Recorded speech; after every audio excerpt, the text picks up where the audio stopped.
Bismillahirrahmanirrahim. Assalamualaikum warahmatullahi wabarakatuh.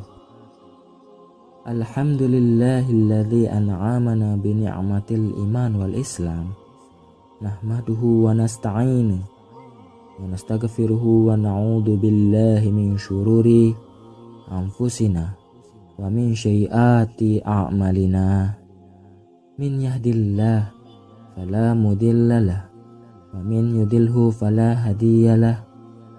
Allahumma salli wa sallim ala sayyidina Muhammadin wa ala alihi wa sahbihi ajma'in. Amma ba'd. Syukur alhamdulillah kita masih bisa diberi kesempatan berdiskusi sampai saat ini yang insya Allah menambah wawasan kita. Salawat serta salam kita curahkan kepada junjungan dan Nabi akhir zaman, yaitu Nabi besar Muhammad sallallahu alaihi wasallam. Allahumma salli ala Sayyidina Muhammad wa ala ali Sayyidina Muhammad.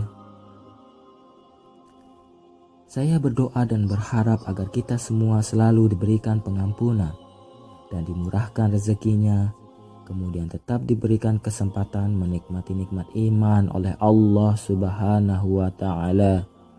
Amin ya rabbal alamin.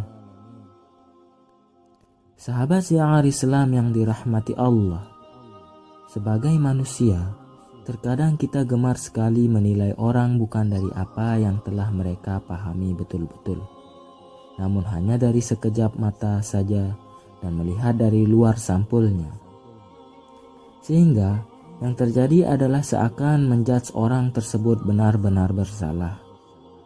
Bukan hanya kita, Rasulullah Shallallahu Alaihi Wasallam pun pernah melakukan hal tersebut secara tak sadar, dan ada suatu kisah menceritakan hal tersebut. Sehingga memang jika kita mendengar kisahnya pasti kita juga berpikiran sama. Kisah itu menceritakan tentang seorang pria penggali kubur yang gemar mencuri kain kafan jenazah yang telah ia kuburkan.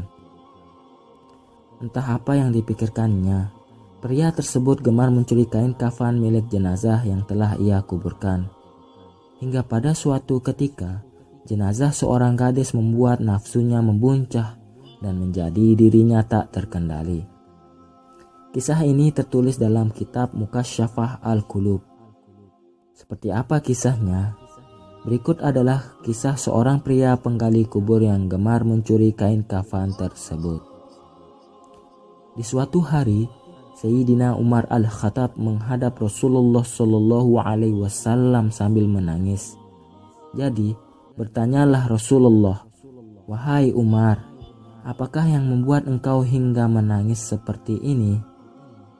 Jawab Umar, "Ya Rasulullah, ada seorang di muka pintu ini yang sudah membakar hatiku." Berkata Rasulullah, "Ya Umar, bawalah ia masuk." Lalu Umar membawa pemuda yang tengah menangis itu masuk.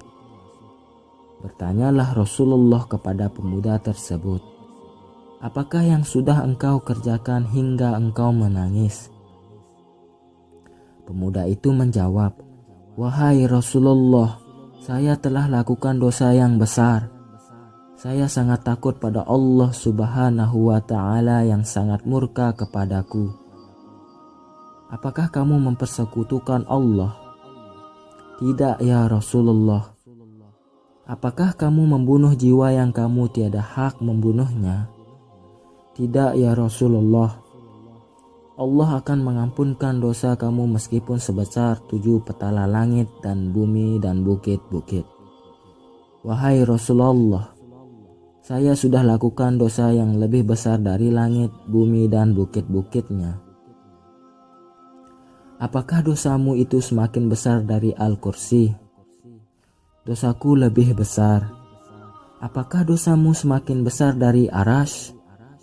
"Dosaku semakin besar." "Apakah dosamu lebih besar dari maaf Allah?" "Maafnya lebih besar. Sesungguhnya tidak bisa mengampun dosa besar kecuali Allah yang Maha Besar." yang besar pengampunannya. Rasulullah Shallallahu Alaihi Wasallam bersabda lagi, katakanlah wahai pemuda, dosa apakah yang sudah engkau lakukan? Saya malu akan memberitahumu ya Rasulullah. Rasulullah bertanya dengan kuat, beritahu saya apakah dosamu itu? Begini ya Rasulullah, kerjaku yaitu sebagai penggali kubur. Saya sudah lakukan kerja menggali kubur selama 7 tahun. Di suatu hari, saya menggali kubur seorang gadis dari kaum Ansyar. Setelah saya menanggalkan kain kafannya, jadi saya tinggalkan ia. Tak jauh setelah saya meninggalkannya, seketika itu naiklah nafsuku. Oleh karena tidak bisa menahan nafsu, saya kembali pada mayat itu, lantas aku pun menyetubuhinya. Setelah saya memuaskan nafsu, jadi saya tinggalkan dia. Belum jauh saya pergi, dari situ tiba-tiba gadis itu bangun dan berkata, celakalah benar kamu wahai pemuda.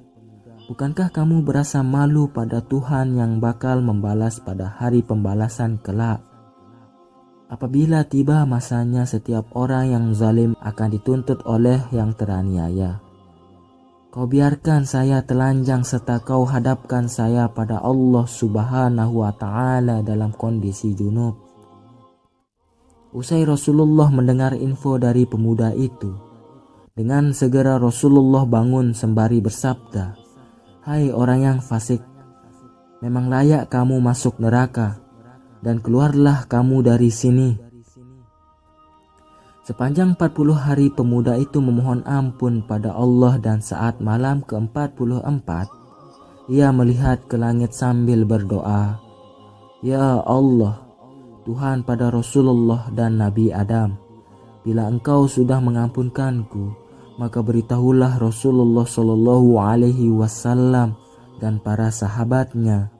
Bila tidak, jadi kirimkan pada saya api dari langit dan bakarlah saya di dunia ini dan selamatkan saya dari siksa akhirat.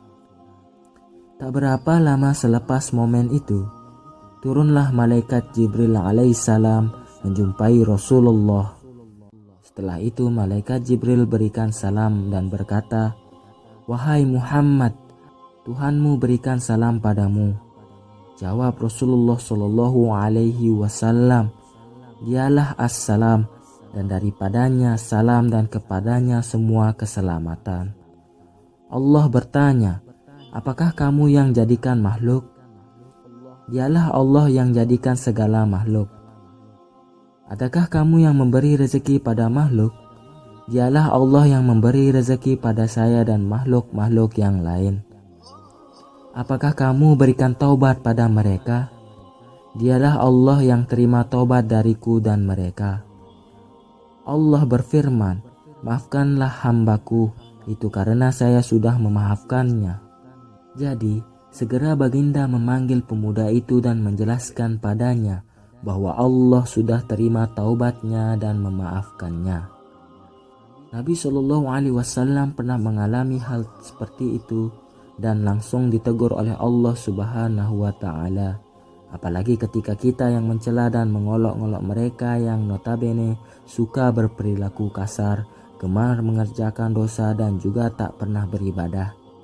Ketahuilah bahwa mereka bisa saja bertaubat dan memohon ampun kepada Allah Subhanahu wa Ta'ala, dan ketika mereka telah berubah untuk tak lagi mendekati dosa, maka bisa jadi mereka lebih baik dari kita yang mengaku setiap hari berbuat kebaikan. Semoga kita hamba yang selalu berhusnuzon dan berprasangka baik pada setiap orang dan menghilangkan prasangka buruk serta selalu istiqomah. Amin. Ya Rabbal Alamin. Demikian yang bisa saya bagikan, semoga bermanfaat. Jika ada kesalahan dan tutur kata yang tidak baik, saya minta maaf. Jika bisa, tulis di kolom komentar. Sesungguhnya, saya hanya ingin berbagi dan sama-sama belajar. Wallahu a'lam bissawab. Wassalamualaikum warahmatullahi wabarakatuh.